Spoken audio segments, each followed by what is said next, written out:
What's up, guys? Welcome to Daily Dose of Reddit. This is your host, Zach, and today's subreddit is r/ProRevenge. This story's called Mess With My Christmas? Pardon me as I ruin yours. I posted this in r/entitled parents, and it was suggested that you might enjoy it here. I have edited it slightly to comply with the Rule 11 for this sub. Enjoy! This slow burn starts a full year and a half before my plan came into effect. Earlier in the year, my dad quite sensibly suggested that with the size of our family Christmas party, we skip a generation with gifts to ease the financial strain as the extended family grew. At the time, I was struggling with my business and athletic career, and my wife, then girlfriend, was working on her second master's degree. Damn! So I suggested names from a hat, but he wanted to spoil all his grandchildren. I said, fair enough. I'll chip in for Oma's cruise and buy gifts for my step-siblings, but don't expect anything grand. Dramatis personae for that Christmas party. There's me, a 28-year-old at the time, heavyweight mixed martial artist and strength coach, aka small-time athlete working a day job to barely make rent in addition to training full-time. Martha, stepsister, 40-ish, an aging mombi whose only assets are starting to sag too much for them to be assets anymore, leaving her with no other definable personality traits. Jane, my oldest niece, 12, stepsister's daughter, imagine the most vapid teenager stereotype you can imagine, and multiply it by 1,000. Tim, my oldest nephew, 9, stepsister's son, living proof that you're never too young to be a butthole. Robert, stepbrother, 36, formerly cool dude who gave up on life when his kids were born. Years later would gain back enough willpower and gumption to physically assault his wife. Yikes. Tammy, 6, bro's daughter, sweet and shy girl, terrified by my mere presence. The wisest of the bunch, in my honest opinion.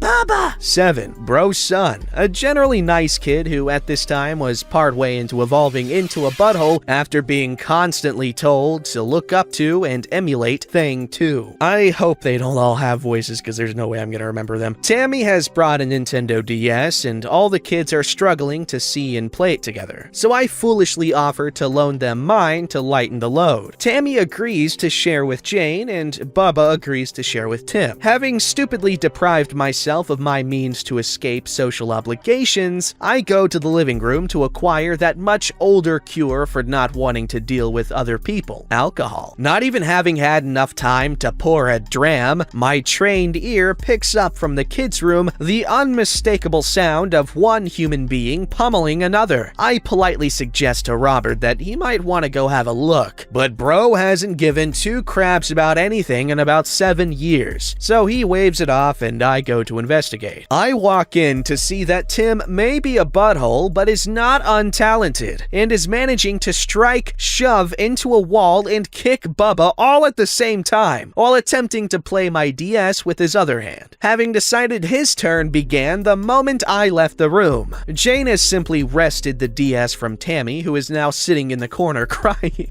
Oh my god. I shout for Martha, informing her that if she doesn't get in here to break things up before I count to 10, I would have a stern conversation with them. She turns up and separates the kids, and I retrieve my DS. Instead of giving Tim a lesson on not sharing and not hitting people, she proceeds to berate Baba, the kid who was beaten, for simply giving up the DS to her little piece of crap and making her son look bad. Jane simply lets out a tween-age sigh for the ages and tosses the other DS into the crying Tammy. I then excuse myself from the party, thanking whatever gods may be that I don't have to provide gifts for any of those little craps. 6 months later, my firm belief in atheism is confirmed, as bro calls me and this conversation ensues. Hey OP, while I really appreciated the gifts last year, you should really get something for the kids this year instead. Christmas is all about the children after all. No, I turn up to chat with you and Dad and Oma. I really don't give two craps about the kids. That's a mean thing anything to say about my kids. Don't you care about them? You cared so much about them that at the last party, you couldn't be bothered to break up a fight where your son was being beaten bloody. Tim is a good kid. Martha said he just had a bad day. He was literally beating your child. You didn't put pics on social media for a week because of the bruises. If Tim were an adult and had that kind of a bad day, I'd have a stern conversation with him and convince him peacefully to lay on the floor until the police arrived. Well, stepsis and I were talking, and we think you should buy stuff for the kids next year instead of us. Well, I'm happy not to buy you anything, but I'm not getting crap for Martha's little craps, especially when she encourages that kind of behavior. Well, if you aren't gonna get something for all the kids, you shouldn't get anything at all. It's not right if you don't treat them equally. Done. Now, I'm sure they wish it has been this simple, but unfortunately, it wasn't. And I certainly wouldn't have written such a long-winded story if that were the payoff. Thanks for bearing with me so far. We're almost at the end. A few months later, about 2 weeks before Christmas, I get an email from my dad with links to various toys, mostly from Toys R Us, which still existed at the time. When I call him back to ask what that's all about, this conversation ensues. Hey, what's up? I got your email. Well, what's that all about? Those gifts are for the kids for Christmas. That's cool if you're getting them that. I'll see them when the kids open them. No, that's for you to get them. I don't buy for that generation, remember? And I already sent you my contribution to Oma's cruise. You need to get stuff for the kids. Don't you want them to look up to you as an uncle? Not really. Also, what part of my life suggests to you that they ought to look up to me as any sort of role model? You'd be better off telling them to grow up to be rock stars. Not the point. Christmas is about the children. If you don't get them this stuff, I won't put your name on the card for Oma. That's a crappy thing to do, considering I already paid into that. Will you get the stuff or not? Well, guess my name isn't going onto the card then. This will cost me more than a month's rent, so you can take this list and grease it up real nice. Calm your jets. This is what they want. I'll get them a token something, but I'm not taking out a loan. Fine, just make it something they enjoy. If what I get doesn't put a giant smile on each and every one of their faces, I'll buy you dinner at a steakhouse of your choosing. That's the spirit. Talk to you later. So, Christmas rolls around, and my wife and I have bought not just one, but 4 gifts for each of the little ones, and wrapped them all beautifully. My dad correctly assumes it's all probably from the dollar store, but it's nicely wrapped, and he gives me a look of approval as I place it under the tree. My wife and I schmooze for a bit, then suggest that since we brought several gifts for each of the kids, why don't they open one each before dinner so they have something to do while they wait? Their parents, of course, agree, as it gives them more of a reason to ignore their kids and talk about them instead. So they send us off to hand out gifts to their kids. Martha's looking especially smug. As they begin to unwrap them, I prepare the camera as my wife goes for our coats. I stick around just long enough to immortalize on film the big poo-eating grin on each of the kids' faces as they see what their gift is. Less than 1 minute later, the first blast from the air horn, Tim's gift, can be heard in the hallway clearly by my wife and I as we make our way to the elevator. I have no idea how much of the bulk pack of silly string, Tammy's gift, or the 36 rainbow pack of off-brand Sharpies, Bubba's gift, ended up on the walls, but I do know they repainted the place next month. Whether or not the pile of slap-on bracelets we got for Jane ended up on the wrists and legs of the parents, as they tried to contain the other 3, will be left to the imagination. But I like to think they all ended up in the height of 80s fashion before Boxing Day. I may never know if they opened the rest of their presents. Everyone got a copy of each other's gifts, you know, for fairness, plus a bunch of gross and mildly inappropriate temporary tattoos. In the confusion, none of them noticed either me or my wife leaving. I'm certain at some point they did notice the pretty gold envelope addressed to the parents on the tree. Inside was a very pretty card, blank but for the following note. This was a warning shot from the top of my head. I've got a whole year to get creative for next time. Merry Christmas, everyone. I never bought anyone steak dinner. However, I enjoyed several more Christmases with my Oma and Dad until they passed, and I stopped seeing that side of the family at all. No mention of this incident or gifts for the kids was ever made again. Edit. Thanks so much for the awards, everyone, especially for my first gold. But remember, your local food bank and its recipients need more help more than my post needs icons behind it. So if you enjoyed my festive tale of revenge, you'll put a much bigger grin on my face by helping out those in need than sending money to Reddit. What a very sweet message at the end, and that is some amazing revenge you got. Oh, thank you for sharing, and I love a good Christmas story. It is a very happy thing to read. And I'm pretty sure this will be released on Christmas Eve. So, Merry Christmas, everyone, and Happy Holidays, and Good New Year.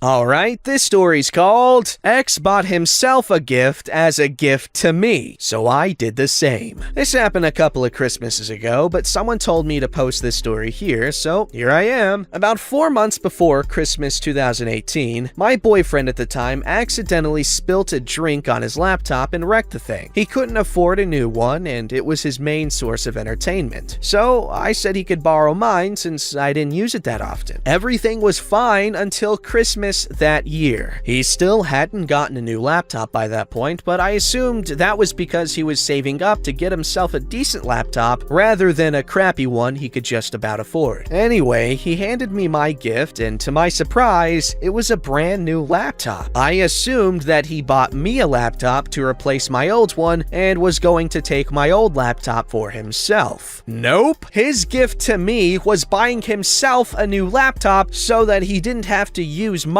anymore. Nothing else, just that. I was outraged, but then a petty thought crossed my mind. Little did he know that I'd fallen into a bit of money, so I had decided to surprise him with a top-of-the-range gaming laptop, which was easily double the price and quality of the one that he had bought himself. So I decided to give him his present. When he opened it, his eyes lit up, and he looked so excited at the prospect of his new laptop. But when he started to open it, I took it back from him and told him that it was actually for me, and my gift was letting him keep his new laptop without me trying to use it all of the time. Of course, we got into a massive argument that eventually led to us breaking up. Thankfully, we exchanged gifts a few days before Christmas, so the day wasn't ruined. I returned the laptop and used the money to go on a spontaneous holiday with my friend for New Year's Eve. No regrets.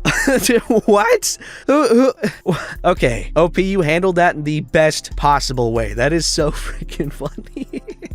That dude is a loser. But, yeah, good job. I hope it was, like, a lot of fun, that New Year's. And I hope the breakup didn't ruin anything, even if it was a few days before Christmas. Pain doesn't go away that quick. Alright, this story's called Relatives Took Our Hospitality for Granted, so I sent them a package back. Longtime lurker, first-time poster. Long back when we, 28 then, were living in a centrally located metropolitan city, DH's uncle, I don't know who DH is. DH's uncle, let's say, Don Houston. Don Houston's uncle and family came home for holidays. Now, he is the prodigal son of the family, and his wife is super entitled. One child, elder to us both, but behaved like a teenager. Since I was new in the family, I wasn't yet in their awe. Don Houston wanted them to feel welcomed and gave them our bedroom. Me and him were relegated to the living room since both the bedrooms were occupied by the family. Now, this would have still been a pleasant visit if they have some penchant for housework. They wouldn't lift a finger and wanted me to cook, clean, and whatnot. A couple of days into the visit, Aunt's sister also came to live with us for a while, without asking or informing us. They'd use the whole house as if it were theirs and would talk to me only when they needed food or coffee or such. After a week when they left, I discovered the ladies left their closed, used innerwear included in our bathroom. The child had stuffed empty packets of stevia over my kitchen counter. I was furious and packed everything to show my mother-in-law. She's a sweet lady though. Before I could meet my mother-in-law, we were informed that the uncle was coming back and would stay with us for a couple of days before heading back. I had the package ready and decided to return all their stuff. Empty packets, used underwear, everything. It ended up being very heavy heavy. So while he was leaving, I told him his wife had forgotten some of her stuff last time. I gave the package to him and he took it with him on an international flight. I wish I could see the aunt's face when she opened the package. Since that day, they never stayed at our house when they came for the holidays. P.S. Oh, dear husband, not Don Houston. Okay. You must be familiar with its updated version, significant other. I'm older than the usual Reddit demographic. 2. Thank you for all the upvotes and the awards. I fear this was pettier than the substandards.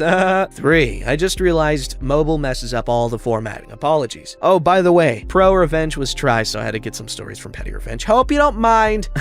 This story is something that I could imagine being very frustrating. Who does that at other people's houses? Yikes. Alright, this story's called Coworker's Christmas Present Revenge. I am not the owner of this story, it is my little sister's from this week. Hello! I intern for a very liberal representative in the House. Not the really cool ones, but she's up there. In our state, our other representatives are more on the conservative side, but there's this one intern that has completely opposite viewpoints. Think MAGA enthusiast. But he only shows his true colors out of the office, so we never have proof. Oh god. Now this year, we are all doing Secret Gifter. Secret Santa, but inclusive and completely anonymous. So I know this guy's girlfriend. She's super sweet and works for one of the squad, and I have gotten him the perfect gift. And this man's gift basket is a $5 4-pack of chick flick movies, a blanket, a cheap bottle of wine, face masks, and bath bombs, re-gifted unopened, popcorn, and a night off from work. Asked the boss. He was complaining to the boys last week that my girlfriend wants a lame evening with me. I never get that crap because I don't want to get the gay. Exact quote. Merry Christmas, jackass.